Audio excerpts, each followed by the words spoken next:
So hello guys, in this video we are going to talk about the functional unit of kidney, nephron.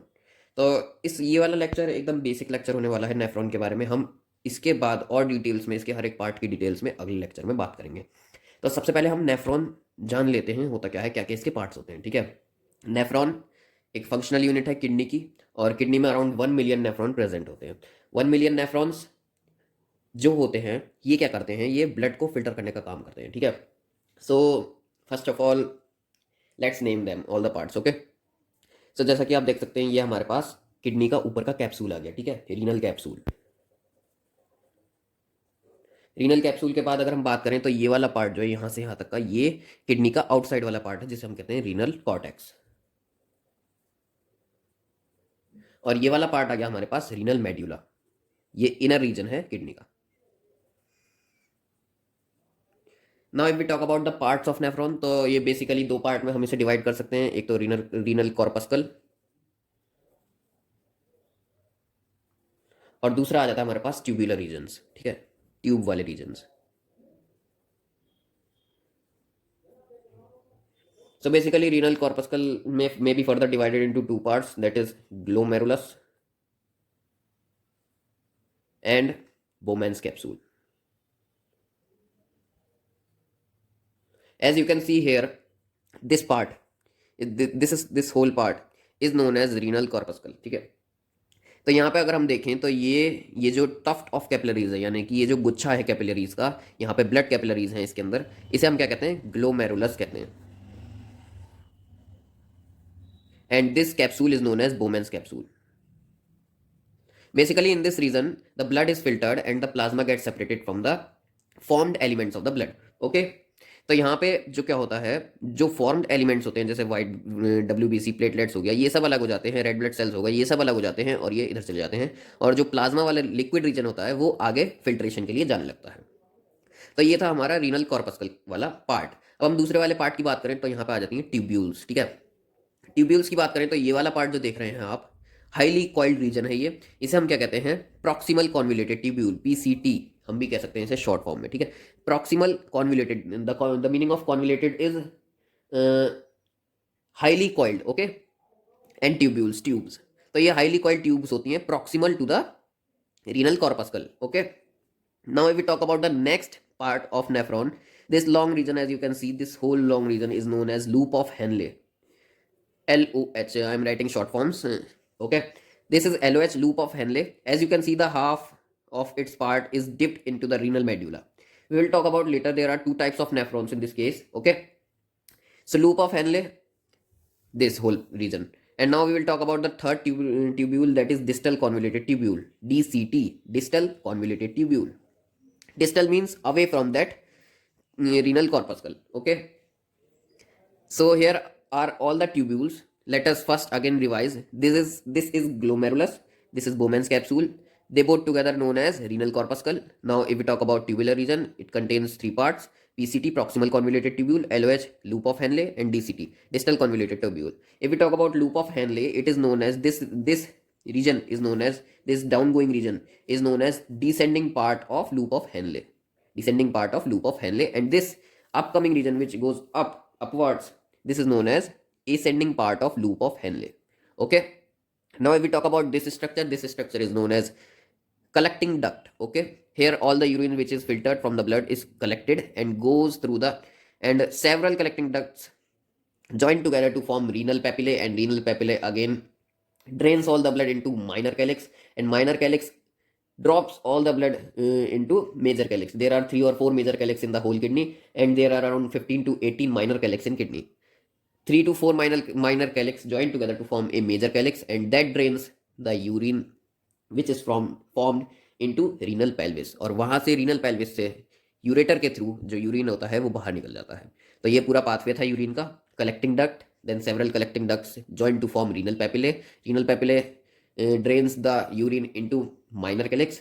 Several minor calyx join to form major calyx. Major calyx again joins to form a space called renal pelvis. Renal pelvis is joined to the ureter, और ureter से gall bladder में जाता है और फिर बाहर body के। ठीक है, तो ये होता है हमारा पूरा पार्ट। अब ये आप यहाँ पे देख रहे हो सकते हैं कि यहाँ पे एक कैपिलरी नेटवर्क है। इस होल कैपिलरी नेटवर्क को हम क्या कहते हैं? Vasa recta. Okay, vasa recta. Now we talk about a capillary, these are known as arcuate capillaries, arcuate capillaries, arcuate artery, this is known as arcuate vein. Okay, arcuate vein gets further divided into these small, very small arteries which are known as interlobular arteries.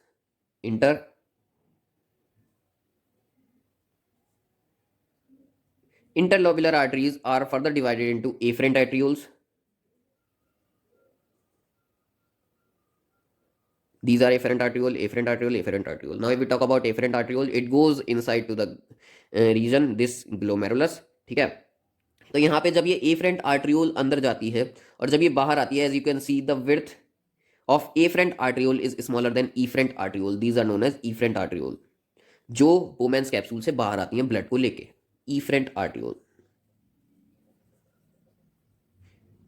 ये एक ऐसा example है, लेके भी blood को आ रही है artery और जा भी रही है ब्लड को लेके एक आर्टरी। ठीक है, तो यहाँ पे एफरेंट आर्ट्रियोल ब्लड लेके आती हैं और यहाँ पे फिल्ट्रेशन हो जाता है, प्लाज्मा इधर चला जाता है और जितने भी फॉर्म्ड एलिमेंट्स हैं वो इसमें रह जाते हैं और इफरेंट आर्ट्रियोल के थ्रू वो यहाँ पे चले जाते हैं। अब ये यहाँ पे पूरा एक नेटवर्क बना हुआ है। यहाँ पे क्या होता है? यहाँ पे रीएब्जॉर्प्शन और एक्सक्रीशन होता है। ठीक है, इस होल नेटवर्क को हम क्या कहते हैं? वासा रेक्टा कहते हैं। जबकि एक पर्टिकुलर हम ये लें तो ये कैपिलरीज होती हैं, इन्हें हम कैपिलरीज कहते हैं। ठीक है, capillaries. Okay, peritubular capillaries, they are known as peritubular capillaries. ये क्या करती है? यहाँ पे ये बहुत सारी चीजें एब्जॉर्ब रीएब्जॉर्ब करती हैं और एक्सक्रीट करती हैं और यहाँ पे यूरिन फॉर्मेशन होने लगता है। ठीक है, we will discuss in later lectures about individual function of these parts of nephron. Okay, तो एक बार दोबारा रिवाइज करते हैं कौन कौन से पार्ट होते हैं। ठीक है, नेफ्रॉन दो पार्ट में डिवाइड कर सकते हैं हम, रीनल कॉर्पस्कल के पार्ट में और एक ट्यूबुलर रीजन के पार्ट में। रीनल कॉर्पस्कल के पार्ट में हमारे पास क्या क्या आ जाता है? ग्लोमेरुलस आ जाता है। ये टफ्ट ऑफ कैपिलरीज होती है, यानी कि एक गुच्छा होता है कैपिलरीज का और इसके चारों तरफ एक रीजन होता है जिसे हम बोमेंस कैप्सूल कहते हैं। यहाँ पे ये रीनल कॉर्पस्कल जो है मिलके क्या काम करते हैं? ये फिल्ट्रेशन का काम करते हैं। इसमें ब्लड प्लाज्मा और जितने भी लिक्विड एलिमेंट्स होते हैं वो सब अलग हो जाते हैं ब्लड से और जितने भी फॉर्म्ड एलिमेंट्स होते हैं वो आगे सर्कुलेशन में बढ़ने लगते हैं। जो कैपिलरी ग्लोमेरुलस को में खून लाती है, ब्लड लाती है, उसे हम क्या कहते हैं? एफरेंट आर्ट्रियोल कहते हैं और जो ले जाती है उसे हम क्या कहते हैं? इफरेंट आर्ट्रियोल कहते हैं। एफरेंट आर्ट्रियोल थोड़ी बड़ी होती है, इफरेंट आर्ट्रियोल थोड़ी छोटी होती है। ठीक है, और ये होल नेटवर्क जो कैपिलरीज का नेटवर्क आप देख रहे हैं पूरे न्यूरॉन में, नेफ्रॉन में, this is known as vasa recta and a particular capillary is known as peritubular capillary. Okay, ये यहाँ पे हमारे पास आर्क्यूएट वीन आ गई, आर्क्यूएट वीन। ये आ गई हमारे पास इंटरलोब्युलर वीन, ये पूरा सर्कुलेशन करती है। आर्क्यूएट आर्टरी ब्लड लाती है, वो जाता है इंटरलोब्युलर आर्टरी में, इंटरलोब्युलर आर्टरी से इफरेंट आर्ट्रियोल में और वहाँ पे फिर यहाँ पे फिल्ट्रेशन होने के बाद इफरेंट आर्ट्रियोल में जाते हैं और फिर जितना भी रीअब्जॉर्प्शन या फिर एक्सक्रीशन होना है वो होता है और यहाँ पे इंटरलोब्युलर वीन ब्लड को ले जाती है, वो ज्वाइन करती है आर्क्यूएट वीन से। आर्क्यूएट वीन आगे चल के और दूसरी वीन में जाती है इंटरलोब्युलर वीन में और वहाँ पे जाके ऐसे करके पूरा सर्कुलेशन एक नेफ्रॉन में होता है ब्लड का। ठीक है, तो ये था हमारे पास basic structure of a nephron. Now if we talk about types of nephron, so now if we talk about the types of nephrons, तो नेफ्रॉन किडनी में दो प्रकार के होते हैं, एक तो कॉर्टिकल नेफ्रॉन और एक juxtamedullary nephron. Cortical nephron around 80 to 85% होते हैं और जक्स्टामेडुलरी नेफ्रॉन जो होते हैं वो अराउंड 50 to 20% होते हैं। तो इनमें बेसिक स्ट्रक्चरल डिफरेंसेस क्या होते हैं ये मैं बता देता हूँ आपको। As you can see here it is renal cortex, renal medulla, renal cortex, renal medulla. Okay, now if we talk about the cortical nephron, cortical nephron थोड़े ऊपर की साइड सिचुएटेड होते हैं, outer region of renal cortex. Okay, यहाँ पे आप देख सकते हैं ये थोड़ा ऊपर सिचुएटेड है एट द कॉर्नर और इनका लूप ऑफ हेनले भी थोड़ा छोटा होता है, यानी कि ये जो रीनल मेडुला में जो लूप ऑफ हेनले डिप करता है नीचे जाके तो वो रीजन उसका बहुत कम होता है। ठीक है, और ये जक्स्टामेडुलरी नेफ्रॉन से छोटे होते हैं थोड़े, ये अराउंड 80 to 85% होते हैं एक किडनी में कॉर्टिकल नेफ्रॉन्स। जक्स्ट्रामेडुलरी नेफ्रॉन की बात करें हम तो as you can see it is situated deeply in renal cortex. Renal cortex में ये थोड़ा डीपली सिचुएटेड होता है और इसके जो हमारे पास लूप ऑफ हेनले होते हैं वो बहुत ही लॉन्ग होते हैं और रीनल मेडुला में अंदर तक डिप हुए हुए होते हैं। यहाँ पे एक और हम डिफरेंस देख सकते हैं कि इसका लूप ऑफ हेनले का जो कॉर्टिकल नेफ्रॉन का लूप ऑफ हेनले का ये थिनर रीजन है, ये बहुत कम है। और यहाँ पे जबकि जो हमारे पास जक्स्ट्रामेडुलरी नेफ्रॉन है, यहाँ पे जो थिनर रीजन है ये बहुत ज़्यादा है। इसलिए जक्स्ट्रामेडुलरी नेफ्रॉन में हम लूप ऑफ हेनले के 3 पार्ट कर देते हैं। Loop of descending descending loop of Henle हो गया ये हमारे पास, ये आ गया हमारे पास thinner part of ascending loop of Henle, और ये thicker part of ascending loop of Henle. Okay, तो ये बेसिक डिफरेंस था। और जक्स्ट्रामेडुलरी नेफ्रॉन की अगर हम बात करें तो ये अलाउ करता है किडनी को to produce diluted and concentrated urine. We will talk about that later in later lectures. Okay, तो आज के लेक्चर के लिए बस इतना ही। I hope you like the video. Stay safe, stay home.